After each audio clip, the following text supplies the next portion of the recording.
My topic here today is the struggle for freedom in Burma. First of all, I would like to thank Rights and Democracy, Canadian Friends of Burma, and Writers Festival, and every organizations, including current Canadian community who invite me to speak here. And why we have to struggle for freedom in our own homeland, that is a big question. So I hope you find out more about it. Some of you may already know much about Burma, and some of you may know a little.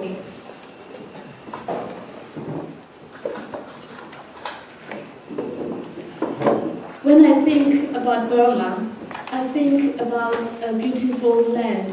I think about mountains, I think about flowers, rivers, and I think about the jungle, the food, the people, and the culture, and everything that's beautiful for me. And I grew up in a very small community in Karen State, in eastern part of Burma, where everyone in the village knew each other. As children, we would play by the river bank, and we would go out finding for fish. In the jungle, we would go and pick up mushrooms and flowers. We would play with butterflies and climbing the trees. But sadly, our life like this didn't last for long. Why? Ladies and gentlemen, my country, Burma, is ruled by one of the world's most brutal military dictatorships. It kills, it imprisons, it tortures anyone who speaks out for democracy, for human rights, and for freedom. Some of you may know the democracy leader, Aung San Suu Kyi, who reaches 14 years under house arrest in the past 20 years.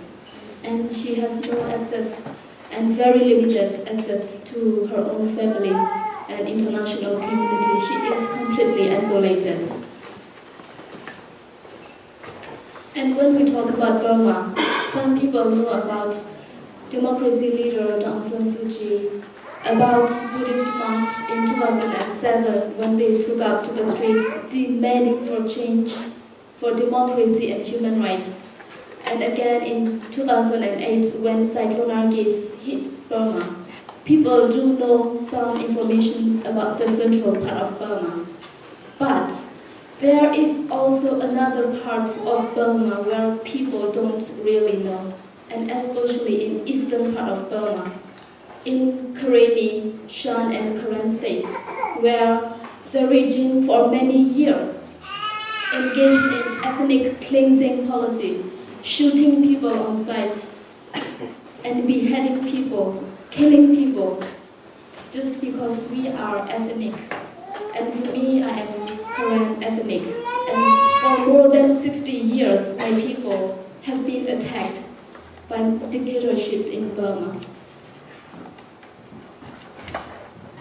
Children were also subjected to the ethnic cleansing policy pursued by the dictatorship in Burma. Zoya Phan is the only 9 years old girl, and she was innocent. She committed no crime against the dictatorship in Burma.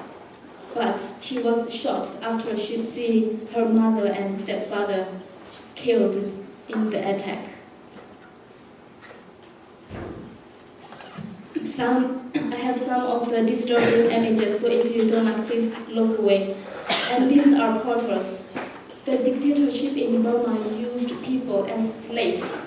Tens of thousands of people are used as forced labor, as slaves, and they were forced to work for the army. They were forced to carry heavy loads, and they were forced to build the carways, the rail construction, and military barracks, and they were not given enough food and rest. And because they were not given enough food and rest, and when they got tired, they couldn't work anymore. And the army would just torture them, beat them into death, and throw their body away in the river or in the jungle.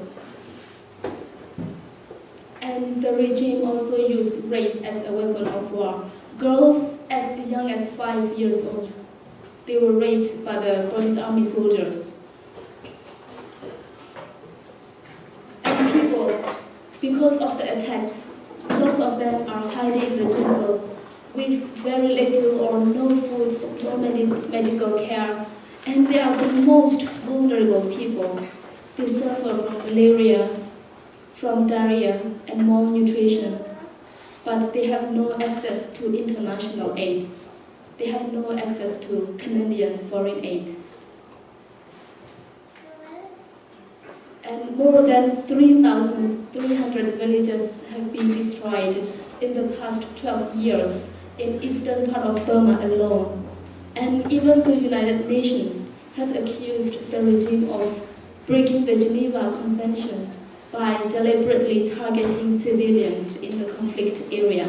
But there hasn't been any concrete action against this criminal act by the dictatorship.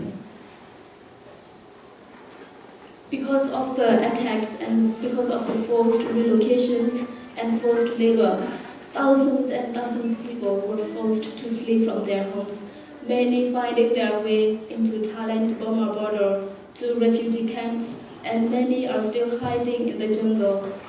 Since June this year, the regime launched a new military offensive in Karen state, forcing 6,000 people from their homes, and in Shan state, forcing 10,000 people from their homes, and in northern Shan state in Gokang area, forcing 37,000 people from their homes.